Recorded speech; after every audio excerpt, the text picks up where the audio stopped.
వరుసగా అరెస్టులు జరుగుతూ ఉన్న క్రమంలో బీఆర్కే స్టూడియోలో రమణమూర్తి గారి పైన దాడి జరిగింది. మరి ఈ దాడిని మీరు ఖండిస్తున్నారా? లేకుంటే సమర్థిస్తున్నారా? అసలు విజయ విహారం రమణమూర్తి గారి మీద జరిగిన దాడిని మొట్టమొదట ఖండించాల్సింది నేనే. సరే. అయితే మొదట ఒక 3-4 దినాలు నేను షాక్లో ఉండిపోయాను. ఇంతటి మహానుభావుణ్ణి, విశాల హృదయుణ్ణి, సెక్యులర్ వాదిని, సర్వమత సహనాన్ని బోధించే ఒక సమాజ స్థాపన కొరకు నిర్విరామంగా పనిచేస్తున్నటువంటి నిస్వార్థపరుణ్ణి, ఒక మహాజ్ఞానిని ఇలాగ కొడతారా? ఇలా కూడా జరుగుతుందా సమాజంలో? ఇది నిజమా కళ అన్న దిగ్భ్రాంతి కలిగింది నాకు. యథార్థంగా చెబుతున్నాను. సరే. వెంటనే నేను ఖండించాలి అందరికంటే మొట్టమొదట. కానీ నేను ఆ షాక్లో నుంచి కోలుకోవడానికే 4-5 రోజులు పట్టింది. అసలు ఇంకా నేను కోలుకోలేదు. I'm still under that shock. అందరూ పబ్లిక్ లక్షల మంది, కోట్ల మంది చూస్తూ ఉండేటటువంటి ఒక టీవీ ఛానల్లో లైవ్లో ఒక పెద్ద మనిషిని అలాగ చెప్పుతో కొట్టడం అనేది అది జరిగిందా? లేకపోతే ఏదైనా ఏఐ ద్వారా కల్పించారా? ఇది అసలు కలనా? నాకు కల వచ్చిందా ఏంటన్నంత దిగ్భ్రాంతిలో ఉండిపోయాను. దీన్ని తీవ్రంగా ఖండిస్తున్నాను. సమర్థించడం అనే మాటే లేదు. తీవ్రాతి తీవ్రంగా దీన్ని గర్హిస్తున్నాము, ఖండిస్తున్నాం. కఠినాతి కఠినమైన చర్యలు ఆ కశ్యప్ రెడ్డి మీద తీసుకోవాలని నేను డిమాండ్ చేస్తున్నాను. రాష్ట్రీయ మసీహీ పరిషత్ పక్షంగా, ఇండియా ప్రజాబంధు పార్టీ పక్షంగా, ఓఫిర్ మినిస్ట్రీస్ ఇంటర్నేషనల్ పక్షంగా నేను డిమాండ్ చేస్తున్నా. ఇలాంటి వ్యక్తుల మీద కఠినంగా చర్య తీసుకోవాలి. అయితే ఇది మొదటిసారి కాదు. సమాజంలో జరుగుతున్నటువంటి ఏర్పడుతున్న ఒక నూతన ఆలోచన విధానం, న్యూ ట్రెండ్కు ఇది అద్దం పడుతోంది. ఇంతకుముందు మరి ఇక్కడ చేవెళ్ళ సమీపంలో ఒక పూజారి గారిని కొట్టారు కదా. అదేంటో చిలుకూరు బాలాజీ టెంపుల్, చిలుకూరు బాలాజీ టెంపుల్ పూజారి గారు ఆయనను కూడా కొట్టారు. ఆ రామరాజ్యం అనే సంస్థ స్థాపకుడు చిలుకూరు బాలాజీ టెంపుల్ పూజారి గారిని కొట్టారు. అంతకంటే ముందు స్వామి అగ్నివేష్ గారిని కూడా కొట్టారు. స్వామి అగ్నివేష్ గారు ఆర్య సమాజ సన్యాసి. ఈయనేమో పక్క హిందూ పూజారి చిలుకూరు బాలాజీ టెంపుల్. అంటే ఇప్పుడు ఈ అన్ని దాడులలో కూడా దాడి చేయబడిన వారు హిందువులే, దాడి చేసిన వాళ్ళు హిందువులే.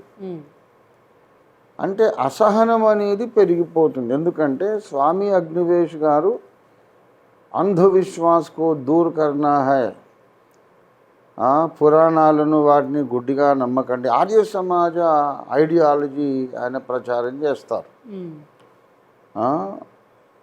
ఈ అంధవిశ్వాసాలు, మూఢ విశ్వాసాలను మనం ప్రచారం చేయకూడదు, సమాజం కొరకు పనిచేయాలని స్వామి అగ్నివేష్ గారు చేసిన ప్రసంగాలు, అద్భుతమైన ప్రసంగాలు ఎన్నెన్నో ఇంటర్నెట్లో ఉన్నాయి. ఆయన మీదకి వెళ్ళి వీళ్ళే ఆర్ఎస్ఎస్ కార్యకర్తలు దాడి చేశారు. తర్వాత చిలుకూరు బాలాజీ టెంపుల్ పూజారి గారిని దాడి చేశారు. అంటే ఎవరైతే మతోన్మాదము మంచిది కాదు, అన్ని కులములను మతములను మనం గౌరవించాలి అనే ఒక సామరస్యపూర్వక సందేశాన్ని ఎవరైతే సమాజంలోకి పంపిస్తారో, సామరస్యపూర్వకమైనటువంటి శాంతి సందేశం ఎవరిస్తారో వాళ్ళను ఇప్పుడున్న ఈ మతోన్మాద సమాజం ద్వేషిస్తుంది. అదే దేశద్రోహం అంటే అదే వాళ్ళ దృష్టికి. సార్ ఇప్పుడు విజయ విహారం రమణమూర్తి గారిని దాడి చేయడం, ఆయన మీద దాడి చేయడం కరెక్టే అని కొంతమంది కూడా అంటున్నారు. వీడియోలు వచ్చినాయి ఇంటర్నెట్లో ఉన్న యూట్యూబ్లో. దాన్ని సమర్థిస్తూ అంటే దాడిని సమర్థిస్తూ కొంతమంది అంటారు, ఈయన పై రూపానికేమో హిందువు, లోపలేమో సెక్యులరు, పైనేమో వేదాలను గౌరవిస్తానంట, లోపలేమో సెక్యులరిజం అంటాడు, ఇతన్ని ఇలాగే కొట్టాలి అని ఇలాంటి కామెంట్స్ కూడా కింద కొంతమంది పెట్టారు. అవును. అంటే ఏంటంటే అసహనం.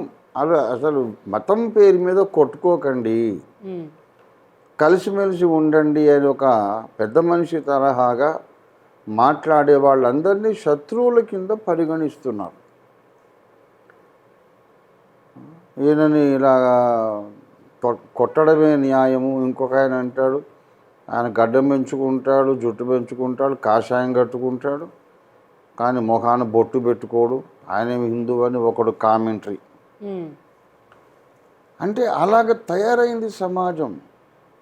బొట్టు పెట్టుకోడు అనేదే వాళ్ళకు కక్ష, వాళ్ళ ద్వేషానికి కారణం. అదొక కారణం.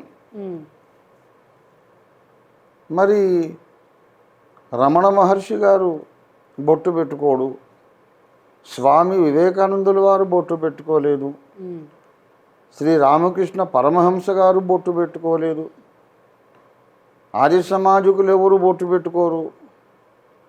మరి వాళ్ళందరూ దేశద్రోహుల. సరైన ఆలోచన విధానము లేకుండా సమాజాన్ని ఒక ద్వేషముతో నింపేశారు ఇప్పుడున్నటువంటి రాజకీయ శక్తులు. దురదృష్టవశాత్తు యువతను చాలామందిని అలాగా చెడగొట్టేశారు. వీళ్ళంతా పర్వర్టెడ్ యూత్. వీళ్ళను అధికారంలో ఉన్నోళ్ళు కూడా అట్లాగే ప్రోత్సహిస్తున్నారు. ఇది ఎంతైనా ఖండించదగినటువంటి దుష్పరిణామం. మరి తీవ్రాతి తీవ్రంగా వారిని ఖండించాలి, దండించాలి. వ్యక్తిగత కక్షతో కాదు, ఇలాంటి చర్యలు ఇంకొకడు చేయకుండా భయం పుట్టించేటట్టుగా వీళ్ళని దండించాలి. ఎందుకు కొడతారండి? ఎందుకు కొడతారు? అసలు కొట్టడానికి అధికారం ఏముంది? కొట్టడానికి అంటే గల కారణం ఏంటంటే సార్, కృష్ణుడి తల తీసేసి మోడీ తల పెట్టారు కదా, తలకాయ తీసేసి మోడీ అంటే తలకాయ అని దేవుణ్ణి ఏకవచనం తోటి మాట్లాడతారా మీరు? అదేంటండి, శిరస్సు అంటే సంస్కృతం, తలకాయ అంటే తెలుగు. అంటే అదే బూతు మాట కాదు కదా, గౌరవంగానే చెప్పాడు ఆయన. కృష్ణుడేమో భగవంతుడు అనుకుంటున్నాం, కృష్ణుడు దేవుడని మనం ఆరాధిస్తున్నాం. ఆ దేవుని తలను తీసేసి ఆ దేవుని తల స్థానంలో మోడీ గారి తల పెట్టారు. అంటే మోడీ గారు దేవుడా ఇప్పుడు? మరి కృష్ణుని అంతటి వాడా ఆయన? కాదు కదా. ఇలాగ హిందువుల మనోభావాలు దెబ్బతీస్తున్నారు. దేవుళ్ళ తలలు తీసి ఆ తలలో అక్కడ ఆ ప్లేస్లో మోడీ గారి తల పెట్టడం హిందూ సమాజాన్ని గాయపరుస్తుందని చెప్పాడు ఆయన. తలకాయ అని అంటే ఏంటది? శిరస్సు అనే మాటకు అదొక తెలుగు పదం అంతే. అదేం బూతు మాట కాదే, తిట్టు మాట కాదే, దూషణ మాట కాదు కదా. కాబట్టి దానికి కొడతారా? చెప్తా కొడతాను అలాగన్నావంటే అన్నాడు. ఎప్పటి నుంచో కక్ష ఉంది లోపల. ఆయన ఏమన్నాడు? కొడతారా? కొట్టండి, మరి ఏం చేస్తారని ఆయన అన్నందుకు ఆ మాట విజయ విహారం. అంటే కొంతమంది అంటున్నారు ఈయన రెచ్చగొట్టిండు కావాలని, కొట్టు కొట్టు అని రెచ్చగొట్టి అన్నది. ఇప్పుడు ఆయన తనంత తాను బుద్ధిమంతుడుగా కూర్చుంటే రారా దమ్ముంటే నన్ను కొట్టు కొట్టు అన్నాడా రమణమూర్తి గారు? అంటే కశ్యప్ రెడ్డి నేను చెప్పుతో కొడతాను అట్లా అన్నాడు. అన్న తర్వాత రెస్పాన్స్ అది.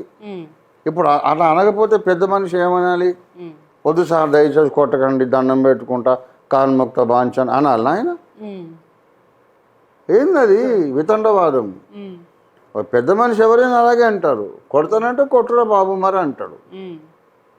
అంటే అడిగి మరి కొట్టించుకున్నట్టు అయింది. అడగలేదు. అతను ముందు కొడతానని అతను అన్నాడు, ఇతను అడగల. కొడతానంటే సరే మరి కొట్టడానికి ఇష్టమైతే కొట్టన్నాడు. అంటే కొట్టమంటే అరే ఇంత సంస్కారవంతుడిని ఏదో లేదు సార్ మాట వరుస కన్నాను కానీ మిమ్మల్ని కొడతాను నాకేం వస్తుంది అన్నది. వాడు సంస్కారవంతుడైతే మనిషి అయితే అలాగనాలి. పెద్దవారు మిమ్మల్ని కొట్టడం ఏంటి సార్, తండ్రి సమానులు, మాట వరుస కన్నా మాట జారాను సారీ సార్ అని అనాలి. వాడు మనిషి అయితే కొట్టమన్నాడు కదా అని కొట్టేస్తాడా? చాలా తప్పది.